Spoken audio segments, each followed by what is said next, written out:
Hi, I'm Melinda, and welcome to Reigning in My Dystonia. Uh, I thought I would introduce the another member of my Dystonia management team, and the son's behind me, and I'm sorry. So I'm going to switch this over to him.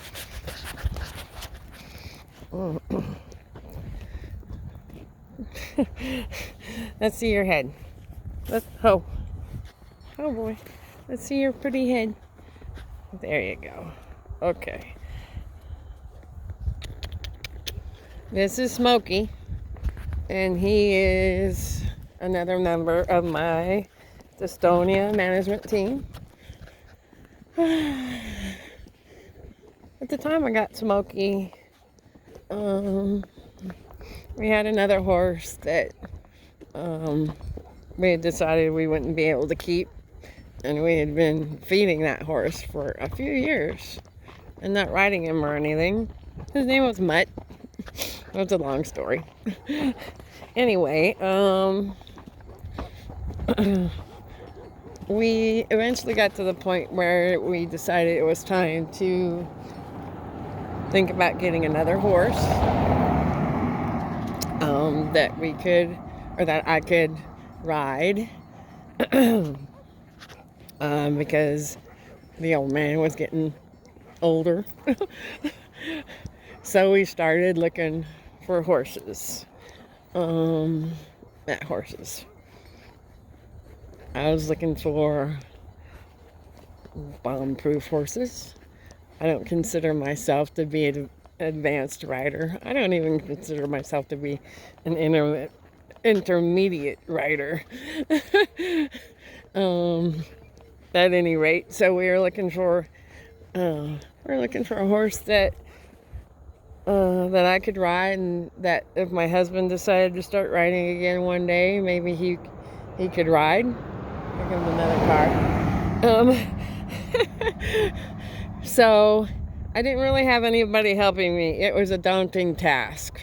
I actually wanted a Tennessee Walker at first, but then after realizing there's lots of stuff you need to look for with a Tennessee Walker, and I didn't have the knowledge to know or not know whether one would be good or not, so I ended up back to my good old quarter horses. Smokey was actually, he's actually a horse that I saw, one of the first horses I saw, actually. I'd gone to look at another horse they had, which was my dream horse. My dream horse is a tall, black gelding. That is my dream horse. I may never have that, but that is my dream horse. At any rate, we had gone to look at this horse that they had that looked like could be my dream horse. And when we got there, it was an 8-hour trip. When we got there, they had him out, and then they had this horse out.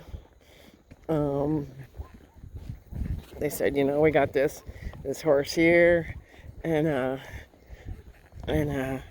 he's also for sale, and it sounds like he might be something you might like or might want. And we thought maybe you'd want to try him out. My priorities in looking for a horse were, first priority is probably that that he would go out alone with me and not act like an idiot. We're in the neighborhood. No one around us. Ranch.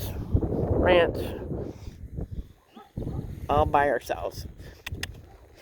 So I wanted a horse that I could, we're coming up here on some cows that haven't been here before, so he's kind of watching them. So if I bail out, that's why. He doesn't seem to be too bothered. I'm going to pause this till we get past them. We're not past them, and he's kind of watching them, but he's not acting stupid. when you ride by yourself, you kind of become a defensive rider. So kind of always out watching for something that might set them off into a tizzy. This horse is very mellow. This horse, his head rarely goes up, up beyond that. He's very well-mannered, and he's just not a stupid horse in general. So my main things were a horse. I guess my very, very main thing was a horse that would go out by himself and not act like an idiot. My girlfriend one time told me, the friend where I got the old man from, she told me one time, she said, you don't know how lucky you are that horse will just go out wherever you want and be well-mannered and polite, and you're safe, and you're just so lucky that he's that kind of horse, my old man. And I am. So that was also a very important thing, was to have one that would go by. But I said that before, haven't I? So anyway, I went and met my dream horse. My dream horse was a highly bred horse that had some stubbornness in them. So it didn't go very well with him. I didn't like him.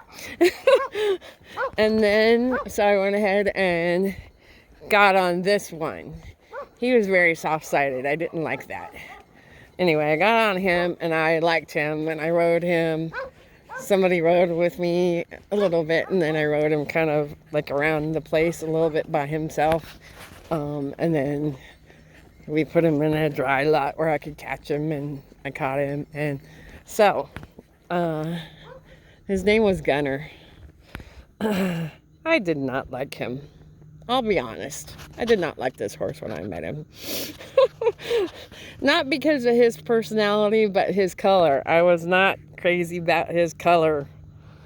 I knew a horse once that was this color, and he was a bit, I don't want to say crazy, but he was not a horse I could ever ride.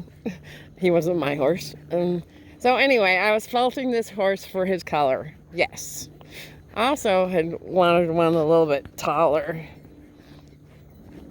And he's only 15 hands. My other horse is 15.3. So anyway, I did not get him. And I did not end up getting him.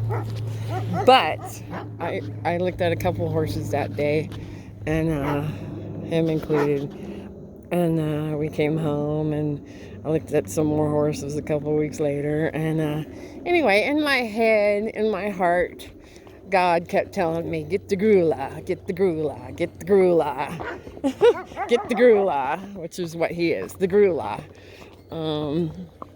So that just kept going on in my heart, that he was for whatever reason, he was the horse for me. I didn't know why. So at the end of the day, I ended up getting the Grula. It took about a month before I finally decided, okay, I'll get the Grula. By the time I decided to get him, he was even cheaper, and they would deliver him for free. So that was a good deal, and then plus I could try him out for 2 weeks. So, no, we're gonna go this way, buddy. He wants to go. He wants to go on a longer ride, and I want to go home. He does his head thing. That is what he does. And I will talk more about that anyway later. So I needed a horse. I ride by myself in my neighborhood. For the most part, that's where my riding is. So that's why I needed a horse that was good with riding by himself. So, okay, now the sun's not behind me. Okay, well, that's all I've got for now about good old Smokey. I will share more about him because we have had our troubles. We've had lots of troubles. Not because he's a bad horse, but just different circumstances. Anyway, as you can see, I'm having lots of trouble speaking today. I've had a rough couple of days, so I think my dystonia is feeling it. But thank you so much. Have a good day.